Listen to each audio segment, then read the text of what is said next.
morning. Julie Hart, Tralala 4, Nicholas S, Julie Russell. N, Cora Bell. Hello, Cora Bell. She's new. Did you say hello to Helen? Hello, Cora Bell. Did you say hello to Helen 74 South Africa? I didn't. Hello, Hello, Helen 74 74 South Africa. I hope you're well, my darling. Hello, Debbie Russ. Sanderson. Hello, Debbie Sanderson, Julie Hart, Kevin Parfitt, Salsa Trish, Maudie May, Jenny Matthews, Anita Burke, Anna Kite, KJ, Joanne Clements, Now. Alison Fisher, Helen. We've said hello to Helen. Yeah, welcome to you all, and welcome if you're all new. If this is the first time to the channel, just hit the subscribe button just underneath and the notification bell. I don't actually know where the subscribe button is. It's funny, It's not underneath us. Where is the subscribe button? It's not for us because it's our channel. You don't know. Oh, is but that it why would we normally can't be there. She gets irate before wondering if she hang should on a be minute. irate. Where's our subscribe? Miss Do you have to irate. subscribe to your own channel? No, so you get irate before you get irate. You don't know whether you should be irate, and you're irate. I can't say irate. It sounds ridiculous. Mark, you can't irate. say it. I would stop trying to say it. I was Obviously, watching. Cannot say it. Say it. Irate. It sounds weird. It does, doesn't it? Doesn't sound right. Morning, Andrew Head. Do you think he's irate? Sounds right. Katie Johnson. Do I sound irate? Underneath your picture, there you go. Tra-la-la. I'm so upset today after the football celebrations in Glasgow last night. Fans my wrecking the city God. with marches, fights, major incident alert at hospitals, embarrassing. Did you Crikey, see we didn't, it, I Mark? didn't. No, I haven't. Oh my God! But also, that is a super spreader event. That is a super spreader event. We can't have super spreader event. It really was shocking. That to bring the police in. That's an important thing you say there, actually, because whilst we're about to become incandescent yet again about the 220,000 people who came from India and potentially infected us with the Indian variant, you've also got to get cross with things like that, where you Something know, big a happened sort of in Leicester as disregard. well yesterday because Dorney said they were having a Leicester party won in the Vardy. FA Cup. Is that very big? It's very big. They beat So Chelsea. did they all run around and get drunk and beat each other up Football too? fans tend to run around and get very drunk. Oh, I mean, did they? it's what they do. So embarrassing. It's what So was I there a used to super do. spreader event in Leicester as well? Does anyone know about Leicester? I'm loath to use the phrase super spreader. It depends on how many people in the group were vaccinated. Well, it looks like a lot of people. Dorney said it went mad yesterday because Dorney's in Well, Leicester did win the FA Cup. As I say, it's a major deal. It's a major deal. Have they never won the FA Cup before? I don't think they have, actually. They won the league Sorry, I also just don't know about anything about however many years ago. But it's a big deal. And they beat Chelsea too, which is quite an accomplishment. So whilst I totally condemn the behaviours of... I feel like Boris. God, you I said condemn... that! Oh my God! Absolutely condemn a few erratic few. Of course, what we absolutely know is that scoring a goal, you can score an own goal as much as you can score a goal, and scoring an own goal only ever works for the enemy, for the opposition, on the beaches, in the bars. Go to the bar, don't go to the bar. India, got to go to India. Been to India, cancel India, bring India over. Let them all in, let them not in. All right, that's enough now. Right. Really going on. All right. God. Sorry. Just access my inner Boris. Exhausting. When you find your inner Boris, you've got to let it go, really. Do you know what I mean? Hello from Beijing. Hello, Beijing. Hello, Beijing. How on earth are you watching us in Beijing? Because I know that YouTube isn't allowed in Beijing. Yeah. Be curious to know, have you got a VDB or a DBD or an RFP or whatever it is? Emma Carter, roaring with laughter. Emily Hustwick, good morning. Not seen your name. Now, 20,000 people have entered from India since they knew of the variant. And I think there was approximately 20 days between there being 400 cases of it or something in India. Or it accelerated very quickly from it first being identified, these new variants in India. And 20,000 people managed to come into the country from India. But you have, apparently, having listened to Matt Hancock all morning, have said that he's very confident about this. Did any of you listen to about Hancock this morning on Sophie Rich when she asked him about this? And he'd had quite a good interview and he was like answering everything and it was all quite good and quite good news. And he went, yes, well, I've heard about all of this. I've heard this discussion. That was literally, I was shocked. I was really shocked. Were you? Because it was like an irritating conversation that he'd heard about. So he was irascible with the person asking the question? Yeah. It was like, yeah, well, I've heard this conversation, but absolutely not. We have some of the strictest border controls in the world.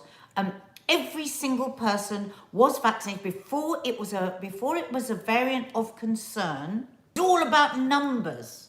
It's all about numbers.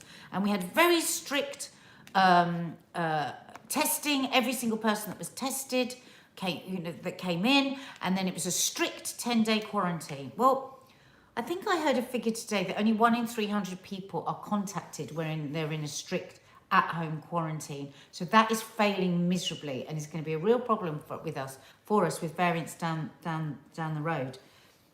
Because the problem is, as we keep saying on this channel, so those 20,000 have come in and been allowed to quarantine at home. How many people go home, go to a house where they're totally on their own, where nobody is going out and spreading that out into the community? It's a nonsense, the 10-day quarantine from a place that was raged. I was screaming at the camera guy. He goes, the numbers weren't there for us as they were coming through. It was like, watch the telly. But hang on a minute. Watch This makes me go. This makes It's me literally No. infuriating. But there's such an illogicality. They weren't the numbers as they were coming through. No one's talking about whether the numbers are coming through. We're talking about preemptive strikes. We're talking about seeing and hearing something in another country that's being advertised to us, and us doing something appropriate ahead of the curve, not behind All the curve. that John Campbell keeps saying, why can they not be proactive? Here we are again being reactive. We could have been proactive. And now this is seeded across the country. And he's standing there going, well, yes, I've been hearing this conversation. Honestly, Mark, you would have been so surprised if you'd seen it, because I thought he was going to be, yes, it has been. No, there was nothing of that. It was like they were 100% right. But because the Tories are so ahead in the polls, they don't need to cut. They don't need to be. Well, actually, because when she asked about that right at the end, when she asked him about the holiday that Boris said was 15,000 and they've worked out must have been double, and he couldn't have paid for it and all of this, and he was like, nobody cares. Nobody cares. Everyone says it to me all the time. They don't care about wallpaper. They don't care about. They just think how brilliant we are in the way that we're dealing with the vaccination, which they are doing well with the vaccination. But I do think that's why tonally we're hearing them. Reece Roberts, Boris needs to boost the economy, compounded with wanting to keep his buddies happy and putting money in their pockets leads us to be where we are now. Inga Meze, keep as we are a bit, halt the brakes on tomorrow. Why risk things that's beyond comprehension at the moment? Why say they will be the worst numbers yet and carry on? My mind does not compute. Okay, I forgot to say what my thought on this is. I am of the opinion that the Indian variant is, yes, more transmissible and is and can and could be a huge problem for those who are not vaccinated for whatever reasons. Well, I was going to say what Matt was saying about that. The small number of people who for whom the vaccine doesn't work, essentially, and that's a small number. And of course that will then put pressure on the NHS, and the way that trickles through to those of us, the vast majority for whom it's not a threat at all, is that suddenly, waiting lists get even longer, even though they're the longest they are. We said the absolute majority of people that are in hospital. Yeah. Very few. Well, there's only very few people. There's 1,000 in hospital across the country. Yeah, with COVID. and so the numbers are small. That's what he was saying. The numbers are small, and the absolute majority of the people that are in hospital are people that are unvaccinated, that have been offered the vaccine, which was quite a good point. It's not people that are under the vaccinating age. These are all people that have refused the vaccine. Right, that's interesting. Yeah, so a lot of this is about people that haven't been vaccinated. Yeah. So if the people that have been offered the vaccine took the vaccine, I felt from what you were saying, they wouldn't be as worried. Do you think, perchance, there could be a little bit of kind of EBGB going on behind the scenes here to try and mop up those people who have chosen not to be vaccinated by highlighting this detail? If they, this is an opportunity, isn't it, to say, look, if you aren't vaccinated or they absolutely use that as an opportunity. Every single person that spoke on Sophie Ridge said, if you've been offered a bloody vaccine, get one.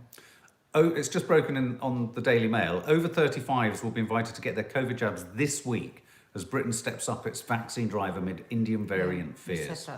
And again, it's not that this Indian variant is any more dangerous. No. It really isn't. It's not more dangerous.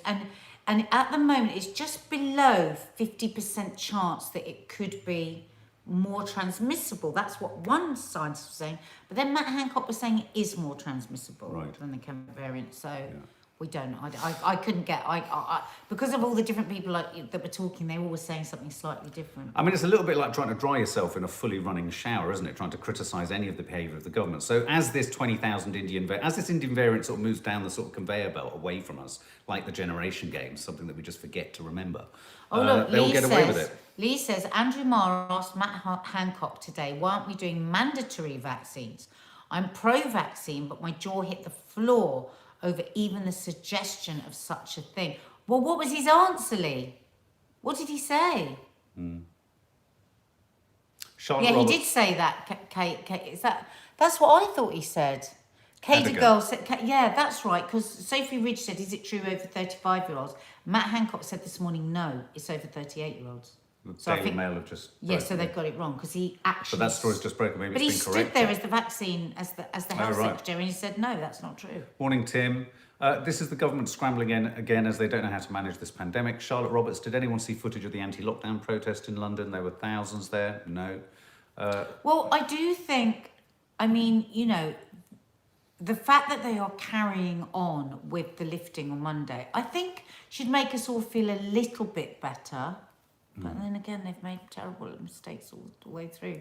But every scientist that spoke today, and I'm sure lots of you watched everything this morning, was saying that you've still got, just because you're allowed in, they won't be going in. Where? They won't be going inside a restaurant, they'll be sitting outside a restaurant, be hugging outside. Right. Okay. Ventilation. If you're going in somewhere, ask for the window to be open, ask for the door to be open. Yeah. I don't think for sure. I think May 17th will happen. I mean, this Oh, is it's definitely happening. You this- said it today. Yeah, this is all about the question June. mark is about June and whether we can go to full on hugging, kissing, licking, and all that kind of stuff, and no need for social distancing. And you know, I'm sure there are many people thinking this is part of the government's narrative of us never wanting to. I mean, I have to confess, I hit quite a low point last night about it all. I got a bit depressed because I allowed my brain to sort of run ahead in the year towards autumn and thinking we're May, June, July, August, okay, we're only 4 months away from. I got a little bit. No, I haven't yet. I had a little bit of a sort of kick in the solar plexus. I didn't even share half my thoughts with Nadia, just sticking in my head for a bit. So, you know, I got really worried I this think morning this because I read whole about drama is Southeast doing that. Asia, which is in dire straits. Well, yeah, I did see Singapore was back into. Cambodia is in dire straits. I mean, he made a statement yesterday, the president or prime minister, I don't know what it is in Cambodia, saying, you know, we are on the edge of death. That's what he said. The country is on the edge of death. They have I think they've only got 2% vaccines. Oh, Lee, you felt the same. You felt you were on the verge Yeah. of tears all day. I mean, it's Oh, getting to. were you, Bless honey? you. Yeah, sending you a big. Saying everyone send Lee a hug. I mean, I know that you don't necessarily like hugs from everyone, Lee, but we'll send you one in. No, but it's less about, and I don't necessarily think that we need to feel that down. So I don't think you. I mean, but it's just an emotional excess, isn't it? It's like a building. It's like fairly buoyant. It's like a building of. Can I just finish? It's like a building of emotion. And I can sort of, I find I can sift through the stuff quite a lot and find reasons to kind of logically kind of protect myself. And then yesterday, I just allowed myself to just sit with it for a bit and just feel the emotion of what if Oh, I know. what if it doesn't? I thought, oh fucking hell, what if autumn, what if? I'm trying to stay in the day with it because I think if you run too far ahead. But what I would say, Lee, and to anyone else, Oh, look, is everyone's sending you hugs. I think he seemed quite buoyant, Matt Hancock. Yeah, but And I he's think totally maybe out you're of right. touch with the fucking pulse of the nation. Maybe they are not using it in a malevolent way. No. But this is the Cautionary. opportunity to try and convince people that haven't been vaccinated. And you know, Sophie Ridge was saying, but I don't understand if we've been vaccinated, if we've got this high vaccination rate. He said, because those that haven't been can still put pressure on the NHS. That's how I clambered out of my low place yesterday. I thought to myself, actually, I think what might be happening here is this is an opportunity to mop up as best as we can those parts of society that aren't vaccinated. I mean, we are ahead of the curve. We are ahead of the curve, you know, on the planet in terms of our vaccine program. It's now about being preemptively ahead of the curve. And not allowing things like the India variant, you know. So where could we need people looking at where could the next variant come from? Where could it, you know, be picked up? You know, what's happening in India? Are there any other variants coming? What's happening in? I saw reports late last week about Africa about to enter its own India moment, and it's much harder in parts of Africa to get any data from some countries. So, you know, what is the situation I'm there? much more worried about the rest of the world than I am about us. Yeah. That's how I feel. I feel very grateful and very lucky that we've had the uptake that we've had, because other countries have the opportunity to have the vaccine, but people aren't taking it. And I know lots of people are really, I am not a vaccine person. I don't go to the doctor. I've been to homeopath for the last 20, 30 years. But I have acquiesced with this because I think it's not really about what we want anymore as individuals. For me, this is my opinion, not what I put on anyone else. I just feel I have to do it because I can't see any other way out of this at the minute. And so I think we will be back to normal through the summer. But having read about, Southeast Asia and, and as you said, Mark, Africa has got a whole, I fear for those that haven't got the opportunity that we've got. Because I think whether our government like it or not, they will have to close all the borders because we are lucky to be an island because this is seeping through. I mean, I think in Cambodia, what's the country right next to Cambodia, Mark? Vietnam? Is Vietnam? I think Vietnam. Is Vietnam? Well, Laos. so yes, it might have been Vietnam actually. That they're where it's come in is illegal immigrants coming in, so that it's seeped in that way. Can I just share? This is a really terrible story. That's all of our thoughts are going out to the terrible tragedy of the gas explosion. Isn't it awful? That news is obviously. I know it's affecting. Prayer for them. Absolutely. Yeah. I mean, I know it's a sort of live, active news story, but it's just tragic. But Lucy Heaney, I heard about this. And she says it's very worrying here in Ireland. The HSA, so your NHS, has been hacked. I was talking to the girls about this. Hackers are looking for 20 million ransom. Most hospital appointments have been cancelled. It's the last thing it's cyber attacks is the... So why have they been cancelled? Do they mean they've hacked it and sent out to everyone that their appointment has been cancelled? Or is the HSE have... Maybe the system's just... So I suppose if everybody just goes for their original appointment... Perhaps, but yeah. God, it's very worrying. You How are they going to need a get system out in of the that? hospitals to work out who's coming in and what's coming and what's happening. I mean, that's just tragic. Oh, my God. Before Nadia, we're going to move on to the music business's Me Too moment. I just wanted to have a quick diversion off into the land of Elon Musk and the autism gene. Sorry, what's that? It's just really interesting what Elizabeth Gordon says there. My partner won't have the vaccine. It's driving my daughter crazy. She's terrified of making him ill if she goes out more freely. That's really interesting, Elizabeth, because that's one of the reasons I decided to have the vaccine as well.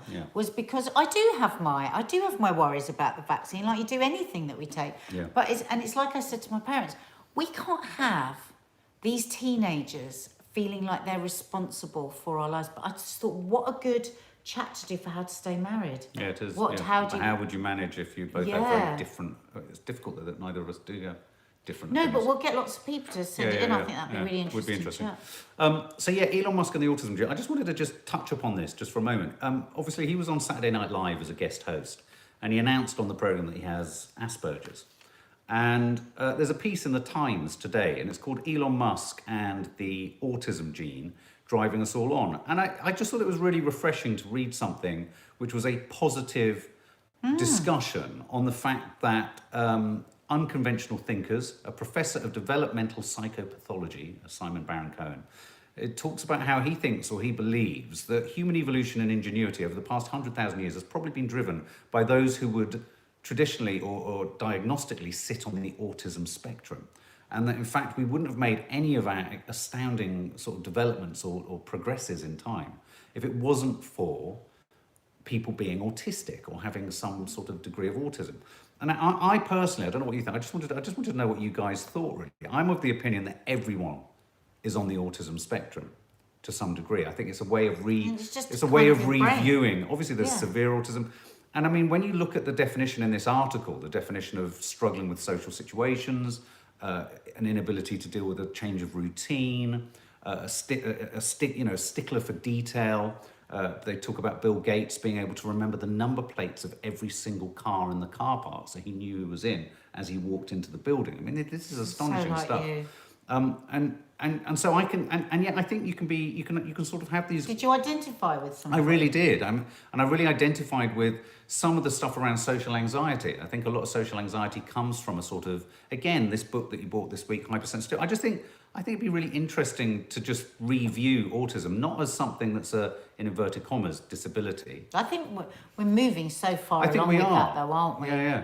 Rachel Baldock, please discuss. No, disagree. My son has autism. Well, this is what I want to talk about. You know, when you see an article like that, if you're the parent of an autistic child, how does that make you think? How does that make you feel? What's the right terminology? Do you say an autistic child, or do you say somebody On the autistic spectrum, or? What's the right way to... Gabrielle, my 'cause nephew's I know there is a very autistic. specific way you're supposed to say it. My nephew is autistic. There are a lot of myths about it. I wish there was more awareness about how it affects people. Rachel Baldock, give us more. No, disagree. My son has autism.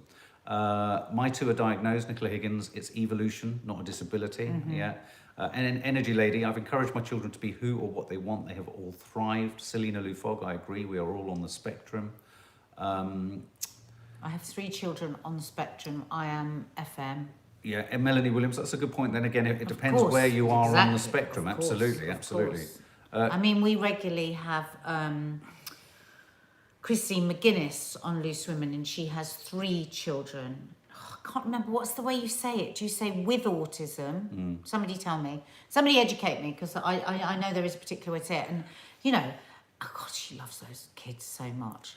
But I mean, it's hugely challenging for her. I mean, the routines that they all need, and that you can't step out of the routine. And I know a number of you shared with us about how difficult that was through lockdown, you know, routines thrown out the window.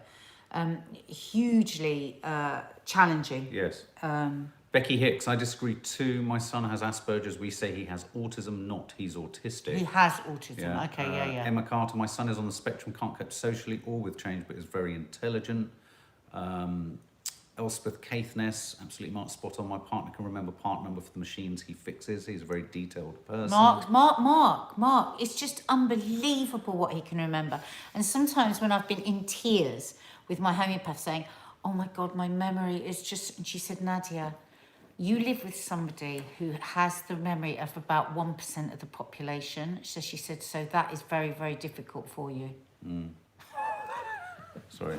I love that part of your funny brain, though. I love Erin Bullimor's comment here. Neurodivergency should be celebrated. How boring the world would be if we all thought in pretty much the same way. Exactly.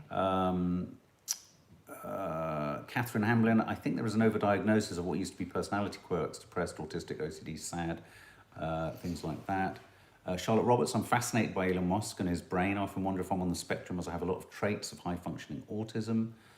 Thomas Bentley, I'm on the spectrum and I feel that my diagnosis has hindered me in hundreds of ways while growing up, but my problem-solving abilities are freaky. That's interesting. Well, that's interesting. How is your diagnosis hindered? Do you wish you'd never been diagnosed? Yeah. Or maybe you wish you didn't have a tag. It's a little bit like when you're diagnosed with depression, or you sort of think, oh God, I now inhabit that part for the rest of my life.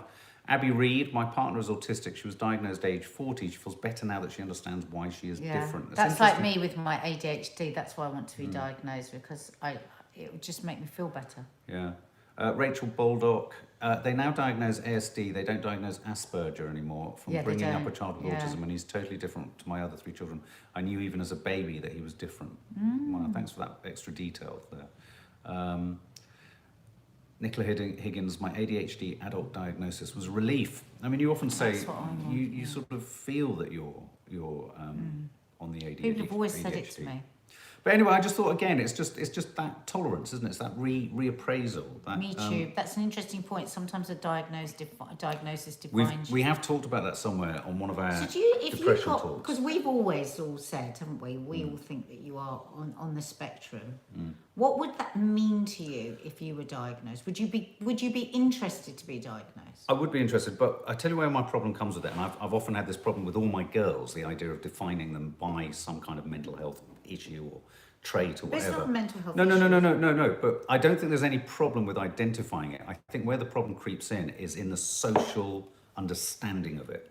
And I think, unfortunately, because we live in a culture which is all about labelling and then having a quick grab of what that label means. But you'd never need to tell anyone. No. I think it would be interesting. So imagine nobody else knows. Yeah. What would be of interest to you? What would change for you? I don't know whether I'm with I've forgotten your name, sorry, the chap who just suggested that it kind of hindered him. And I don't know whether it would hinder me. I just see myself as what I am. I think the better way of doing it is to say we're all on the spectrum in some capacity. No, but I'm saying to you, if you had the chance now to have a diagnosis, do you feel would part of your hope be that it would explain some of the social anxiety that you have, because everything, all that stuff at the moment is put down to you being an addict, isn't it? But was an Well, I addict, have to. was Okay, so part you're of you saying, being yeah. an addict, was that part of you self-medicating I think so. from this, if you are on the spectrum, could that have been? Because Well, if you read further into the article, and because we're on Apple News, you don't have to subscribe to the Times. But if you read further into the article, there was a brief description of hypersensitivity to social theory of thought, and I thought to myself, that feels a bit of a relief, actually. If I'm honest. yeah, that's what I mean. Yeah, but it makes you feel a bit You sort should of. read that book. It's a bit of a relief, but it's also a bit of a kind of, oh my God, I don't know. I mean, it's not like a eureka thing. It's funny. A friend of mine the other day, she's having all these tests for what's it called, sleep apnea, and she said to me, "I'm really scared if in case they say that I have got it." I said, "Oh, why? Because of the connection to stroke?" And she goes, "No." She says, "Because if I felt awful for 20 years and I could have felt fine, it would just feel awful." Yeah. That's really This is strange important. way of looking Yeah, at it it. is a strange. Shaney Jarrett, really interesting point, and I totally take that one. Saying we're all on the spectrum downplays the struggles of autistic people. Very true. I see what you mean. It's a very difficult balancing act. I suppose never know what people say anyway when Well, they no, say, but well, what- I think we've all got different brains. I think the question is, who is it that says I've got a normal brain? Because what is a normal brain? I suppose We've all where got I'm different- coming from, Shaney Jarrett, is just an increased level of tolerance of the term, and I think that could be helped if we were all to entertain the thought that we all encounter or we all intersect this. It doesn't come. I mean, I filmed with a particular family with two severely autistic children. Then look, I've seen up close and personal, absolutely, the heartache and the struggle for support and the desire for a normal family life. And I take my hat off. My heart goes out to I got very, very close to this family, and they broke my heart. What they were going through, struggling for support and understanding and tolerance, and the heartbreak of seeing your child struggling with any form of social integration is just so difficult. It's so difficult. Yeah, interesting. It's just an interesting story, I thought. So Nadia, the music business Me Too moment. Well, we've always been wondering why it hasn't come yet. Yeah, I agree. And Rebecca Ferguson, who was a loose woman for a while, who I absolutely adored, the sweetest, most gentle, genuine, so beautiful to look at, stunning voice. Yeah. And she's had a real time of it in her life. And she's actually very humble and quiet and doesn't step forward much. And it seems that she is spearheading the movement now towards the music industry and the Me Too moment. Because, as we can all guess, it would have been rife in the music industry. Yeah. And so this has been, Rebecca, we've been hearing quite a bit about this sort of bubbling underneath for a number of months, but she's now given permission, I think, to name the person, for it to be revealed, the name of the person that she has accused of whatever, we don't know exactly what it is. And now Lily Allen has come out and said that her next album, every track on the album will have a name of somebody that abused her in the music industry. I hope she's got a shit hot lawyer. First name. Oh, okay, good. First No, name. I'm It's not very saying, clever. not suggesting she doesn't. I'm just suggesting she protects herself. That's one. Yeah. You know. So, and it's been a bit weird for me. I've spoken about this before, but I don't think it's dramatic to say groomed by somebody in the music industry. I had no idea I was being groomed. I genuinely thought we were friends. I thought we were friends, and I've never been so shocked in all my life when he jumped on me. Honest to God. So can I, without obviously drawing the name from you, are you intrigued by this story in case the name pops up? Well, the thing is, I've always said, if somebody needed my support because his name is one of the people, then I would come forward with my story. But yes, you can, Philippa, we'll sing you happy birthday at the end. But and this is why I always have so much sympathy for victims that when they are dismissed, because they can't remember what the date was or where the house was or where the thing, and that's me. I mean, my memory is awful. I can remember 2 people's names of people that I was at school with. So I never wanted to go to, at the time, I couldn't have gone to the police. I was so ashamed. I was so embarrassed. I was so mortified by what would happen. I was so shocked by what had happened. I felt like an absolute idiot. I felt like it was my fault. I thought I'd been gullible and naive and ridiculous. You know, I was only 17. I absolutely 100% don't think I even particularly blamed him. Right. But I was just like mortified. And I didn't tell anyone. I didn't tell my parents, didn't tell anyone for years. And now, I mean, I know it was a big flash house on one of those very expensive squares in London that we went to after we'd been to a restaurant. I mean, how's that going to look? Went to a restaurant, he paid for a meal, I went to the house, I was on the... you know, it would look... In a court of law, everyone would go, "Oh, right." But I genuinely did think this guy was my friend. It's ridiculous. Right, you could well imagine them asking those questions like, "Well, why did you go with him?" You know, Absolutely. and all that. Yeah. I'd have said, I don't know. Yeah. But this brings it closer to home now, because I've always said, if this person's name came up, and what if it is the same name? Yeah. It's going to be very strange. Yeah.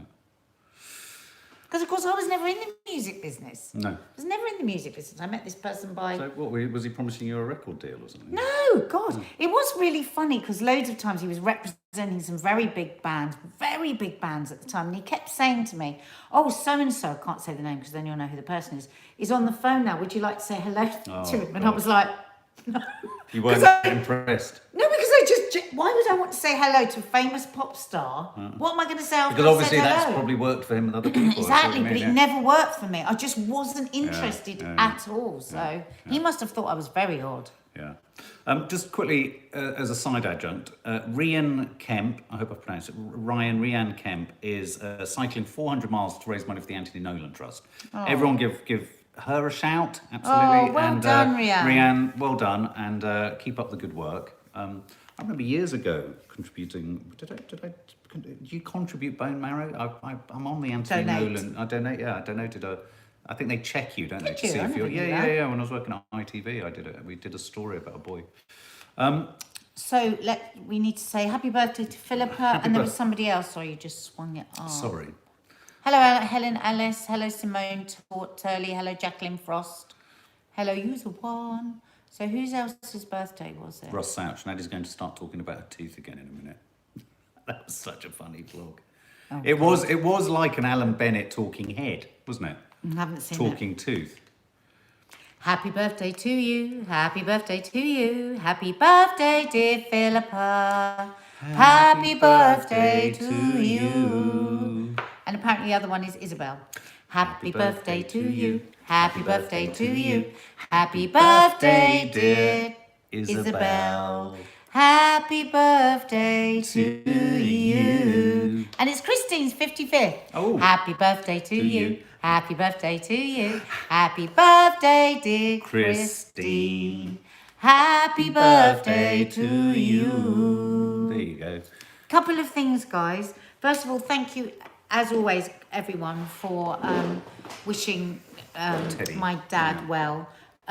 He won't be doing Teddy Talks on the No Name Sunday show this week because he just needs to rest. But thank you, and he does love all your messages. I keep telling him how so many of you are sending love. So, and another little announcement, might piss you off a bit, but Tuesday and Wednesday, I have managed to convince Mark to have a total social media break. There you go. The first one in 2.5 years, because he said 24 hours, I said no, 48 hours. So for 48 hours, we are having a bit of a blackout. We will miss you, but we will come back so energized. And of course, the only way I could get him to agree to this was if we filmed a couple of things that we could put up. No. There you go. So there will be some stuff coming up, but we'll have recorded that because we're going to have a 48-hour break. Yeah, we need it. It's good. Everybody needs a break sometimes. Yeah. So we're going to have a 48-hour rest. Break. Yeah. And so on our Instagrams as well. So Shout out to Connor, Anita Burke's grandson. He's just passed his theory test. yay! Well done, Connor. Well done. Guys, have a lovely Sunday. The Hit Sunday the show. subscribe button, the notification bell, and listen.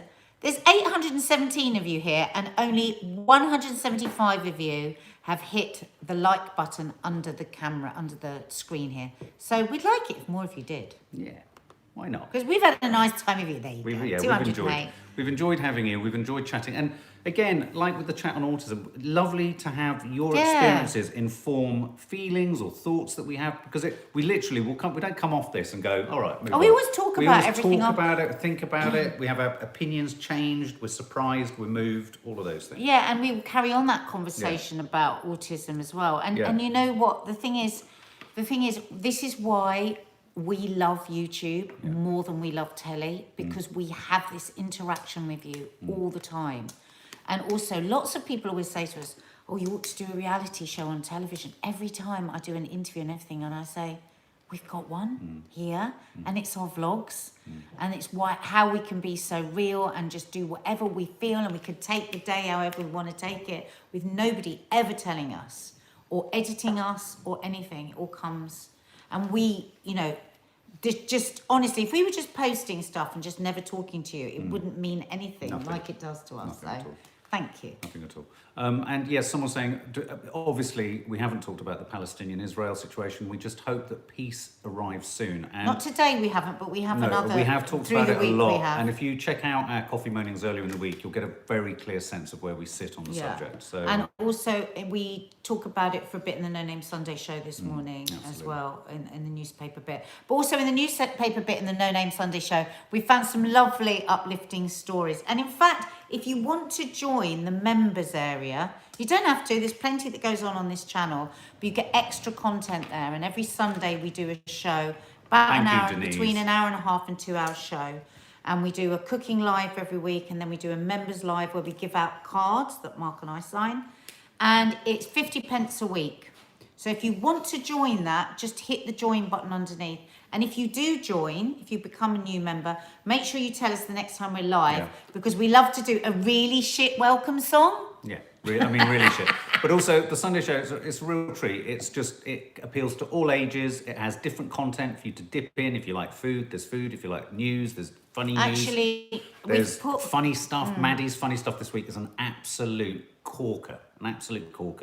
Yeah, and actually, if you want to take a look at the No Name Sunday show, Mark actually posted one up, an old one up on the main channel. So if you want to have a look and see the sort of thing that goes on. Now, though I said we're taking 2 days off, Tuesday and Wednesday, we're still doing coffee moaning tomorrow. Yeah. So we're still around tomorrow for live. We'll see you tomorrow morning for live. And there will be the Sunday show landing later. Yeah. All right, lovelies. Love you guys. Take great care. Have a lovely day.